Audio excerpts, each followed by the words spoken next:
मैं आपसे पूछना चाहता था कि ये देने वाला हाथ कैसे बनते हैं, मतलब लेने वाला हाथ बहुत आसान होता है, ये देने वाला हाथ शायद मुश्किल भी होता है, लेकिन ये कहाँ से आता है? बहुत शुक्रिया। अच्छा, ऐसा है कि मेरा ये ख्याल है कि इसके पीछे भी कई फैक्टर्स हैं। एक तो कोई शक नहीं है कि इस मौजू पे बहुत से अहकाम दीन में मौजूद हैं, और मैं इसको रिलेट करता हूँ कि आप किस तरह के कल्चर में, आपका पंजाबी में कहते हैं जम पल हुआ है। हाँ जी।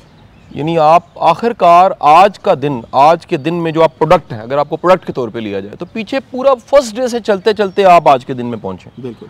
ऐसा नहीं है कि उसमें से कोई दिन माइनस करें तो चीज़ें पूरी हो जाती हैं। हर दिन की एक अहमियत थी, करते करते यहाँ पहुँचे। तो उसमें बाज़ लोग ऐसे हैं जिनको इतनी महरूमियाँ मिलती हैं कि उस महरूमियों से वो फ़ैसला कर लेते हैं कि कल को मैंने ये महरूमियाँ मिटानी है। ऐसा भी हो सकता है। वैसे हमारी महरूमियों की, मेरी वैसे महरूमियों की शक्ल ज़रा मुख्तलिफ थी। मैं ये नहीं कहता कि हालात बहुत अच्छे थे, चैलेंज थे, लेकिन उससे ज़्यादा बड़ी महरूमी गाइडेंस की, राइट लोगों के ना मिलने की, क्वालिटी एजुकेशन की। मैं आज सोचता हूँ कि जिस एजुकेशन की मैं बात कर रहा हूँ, अगर ये हमें मिली होती तो सोचें क्या होता, हम ये ना होते। ये भी सुन लें कैसे उस महरूमी ने उल्टा हमें और आगे कर दिया। हमें ये विजन दे दिया कि जो कमियां हैं, जो सिस्टम में कमज़ोरियां हैं, इनको पकड़ के हमने कल को सिस्टम को ठीक करना है। मेरी बात समझे कि नहीं समझे? मैं समझ रहा हूँ। अच्छा, दूसरी चीज़ ये थी कि उस मुनासिब से हालात के बावजूद घर में सखावत थी। नहीं, मैं हैरान होता था कि यार वालिदैन, अल्लाह ताला उनको लंबी ज़िंदगी दे, सलामती दे, हयात हैं दोनों, उनका हाथ बड़ा खुला है। वो आसानी पैदा करते देर नहीं लगाते।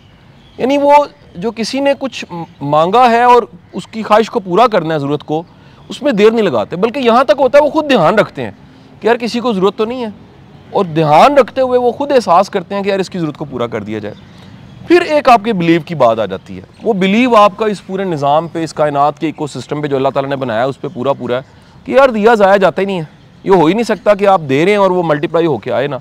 तो हर वो चीज़ जो आप बांटने लगे हैं और दूसरों को देने लगे हैं, वो बढ़ के आने लग पड़ती है, मल्टीप्लाई होने लग पड़ती है। तो ये एक अल्लाह का, कह लीजिए कि करम और फजल होता है कि आप उसको फिर प्रैक्टिस करते हैं। तो मुमकिन है किसी लेक्चर से प्रैक्टिस करना शुरू कर दिया, मुमकिन है आपने कोई किताब पढ़ी और आपको यकीन आ गया, मुमकिन है आपने करके देखा है। कि आपका ना एक जो परसेप्शन है ना, वो बड़ा इंपॉर्टेंट है। वो परसेप्शन भी यकीन में कन्वर्ट हो जाता है कि जो रब देता है वो अल्लाह की मेहरबानी और तौफीक है। तो इसको अगर मैं फैलाऊँ और इसको बांटूँ तो ये बढ़ जाएगा, तो अल्लाह करम कर देता है। फिर वो असबाब पैदा हो जाते हैं। ख़बर ही नहीं होती कि गैब का इतना बड़ा निज़ाम है, उसका कैसे कैसे किस किस शक्ल में रिस्क आपको मिलने लग पड़ा है। और आपका फिर अगर रियल रिस्क का तसव्वुर क्लियर है कि आपने रिस्क को सिर्फ पैसों तक महदूद नहीं किया, फिर आप खुशकिस्मत हैं। मतलब आपको पता है कि एक अच्छा दोस्त भी बहुत बड़ा रिस्क होता है, रिस्क की शक्ल है। मोहब्बत करने वाले रिश्ते भी रिस्क, फैमिली बहुत बड़ा रिस्क होता है, आसानी, रिस्पेक्ट बड़ा रिस्क होता है, चाहने वाले होना ये बड़ी रिस्क होता है, सेहत का अच्छा होना है बहुत बड़ा रिस्क। तो रिस्क की शक्लें अल्लाह ताला इसकी शक्ल में इनायत कर देता है कि आपको हैरानगी होती है कि यार कहाँ से सफ़र शुरू किया, कहाँ से चलते चलते मैं यहाँ पहुँच गया। Sir, paying back to the society, मैं इसी बारे में आपसे थोड़ा शेयर करना चाहूँगा। जब से ये हमने स्टार्ट किया है तो ऑब्वियसली हमारी तो ग्रूमिंग हो ही रही है। मेरी आदत ये है कि जब भी मैं कोई नई चीज़, जैसे अभी मैंने रिसेंटली लीडरशिप के बारे में सीखा तो मैंने शेयर कर दिया। मेरी ये आदत है, मैं नई चीज़ सीखता हूँ, मैं बड़ा एक्साइटेड होकर सबको बता देता हूँ, बेशक वो छोटी हो, लेकिन मेरी वो दिली तस्कीन हो जाती है। तो मैं जो भी यहाँ से सीखता हूँ ना, वो मैं जाता हूँ अपने दोस्तों के पास और पहले तो उनको तंग करता हूँ कि मेरी स्कॉलरशिप तुम लोग सबसे ज़्यादा है, फाइनेंशियली भी, और मुझे बुलाते भी हैं, खाना भी देते हैं और पढ़ाते भी हैं। तो एक तो ये मेरे दोस्तों के सर्कल में मैं इनको बड़ा अल्हम्दुलिल्लाह, हाँ, और उसके साथ साथ मैं उनको इवन ये जो हम चीज़ें सीखते हैं उनको भी बताता हूँ। ये जो अभी हमने पर्सनैलिटी, 4 टाइप्स ऑफ पर्सनैलिटी पढ़े थे, वो डॉक्टर कमर साहब, हाँ जी, 16 टाइप्स। जी सर। तो वो मैंने इवन अपने सारे दोस्तों की करके दी थी उनको। अच्छा, टाइप्स निकाल के दी? हाँ जी, घर वालों को भी दी थी। तो मैं बताना चाह रहा हूँ, मैं एक्साइटेड हो जाता हूँ तो मैं सब में पे बैक कर देता हूँ। अल्हम्दुलिल्लाह रब्बिल आलमीन। देखें कि आप सबके साथ जो चीज़ें, आपके फिजिकल सेशन हुए, हाँ जी, मैं कल भी ये बात कर रहा था आपके वाइस चांसलर से कि जो सेशन फिजिकल हुए वो रिकॉर्ड होकर हमने अपलोड कर दिए, और वो रिकॉर्ड होने के बाद कई ऐसे लेक्चर्स हैं, आप उनको देखेंगे वो मिलियंस में व्यूड हैं, कई ऐसे लाखों में देखे गए हैं, कई ऐसे हज़ारों में देखे गए हैं। तो ये कितना बड़ा सदका जारिया है कि आपने जो सुना, फिजिकल सुना, जो वहाँ मौजूद नहीं थे वो भी फ़ायदा उठा सकते हैं। पाकिस्तान के किस किस कोने में कहाँ कहाँ बैठा, यही नशिस्त जो यहाँ रिकॉर्ड हो रही है, आपसे बातचीत हो रही है, चंद दिन के बाद ये बतखें भी वायरल हुई होंगी। यानी आप कहेंगे यार कहाँ कहाँ पर जो है ना जी, पता नहीं होता इस सारी गुफ्तगू में से एक छोटा सा टुकड़ा निकले और वो उसका जो व्यूड है वो करोड़ों में चला जाए, पता ही नहीं होता। तो ये अल्लाह की मेहरबानी है कि खैर का पैगाम, खैर का मैसेज ये सारा फैलता चला जा रहा है। ये याद रखिएगा कि जो कुछ आप आज कर रहे हैं ना, इसी ने अपग्रेड होकर किसी अच्छी शक्ल में जाना है।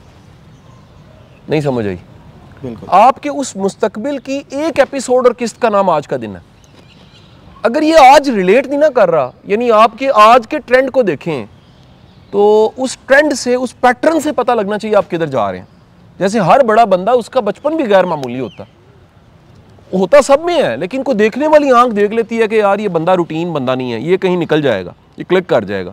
तो ये ज़रूर याद रखिएगा कि जो आज आपका पैटर्न है, आपका एक ट्रेंड बन रहा है, ये जो आपका एक स्टाइल है, उस छोटे से अगर हिस्से को सैंपल के तौर पे स्टडी किया जाए आपकी आज की रूटीन को, तो ये याद रखिएगा उससे कहीं ना कहीं को मानी बनना है। तो वो मुमकिन है आज की महरूमी कल को ताकत बन जाए। आज की महरूमी, मैं समझता हूँ ईदी साहब अगर किसी खुशहाल घर में पैदा होते, इतने बड़े ईदी ना होते। हमें अगर अच्छे स्कूल, अच्छी यूनिवर्सिटियाँ मिल जाती तो आज हम इतना बड़ा, मैं मिशन पाकिस्तान की पूरे एजुकेशन सिस्टम को मैं रिफॉर्म करना चाहता हूँ। और ये पिछले एक्सपीरियंस से मुझे पता लगा कि इसके लिए ओहदों पे बैठना ज़रूरी नहीं है। ओहदों पे बैठ के बंदा महदूद हो जाता। मेरा ज़िंदगी का एक बड़ा ख्वाब ये था मैं यूनिवर्सिटी बनाऊँ, और मैंने इसके लिए बड़ी एफर्ट की, मैं आपको बता नहीं सकता। आखिरकार मैंने इस ख्वाब को चेंज कर लिया। वो क्या? ये सारी यूनिवर्सिटी मेरी हैं। मैं किसी यूनिवर्सिटी के लिए इंक्यूबेशन सेंटर बना दूंगा, किसी की लैब अच्छी कर दूंगा, किसी में इंटरपर्सनल स्किल्स बेहतर कर दूंगा, किसी का इंडस्ट्री अकेडमी लिंकेजेस बढ़ा दूंगा, किसी की स्कॉलरशिप हो जाएगी। तो सारी यूनिवर्सिटियों को क्यों ना ऑन कर लिया जाए? बिल्कुल। क्या ख्याल है जी? तो आप जब एक बड़े मिशन पे होते हैं ना, फिर छोटी छोटी चीज़ें जो हैं वो मैटर नहीं कर रही होती। तो आज की किस्त आपने सही तरह अदा करनी है अगर आपने कहीं मुस्तकबिल में पहुंचना। सर मैं थोड़ा सा अपने आइडियाज़ को ही शेयर करना चाहूँगा जो मैंने यहाँ से सीखा है।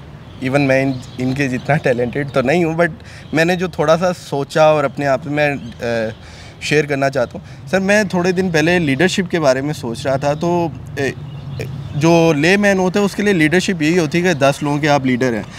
लेकिन मैंने थोड़ा सा पढ़ा, जो मेरे टीचर्स ने, आपने मुझे हमें सिखाया, उससे हमें समझ आई कि लीडरशिप तो विद इन होती है, अपने अंदर होती है। आप अपने लीडर अगर बन जाए तो दुनिया तो आपको भूल जाती है।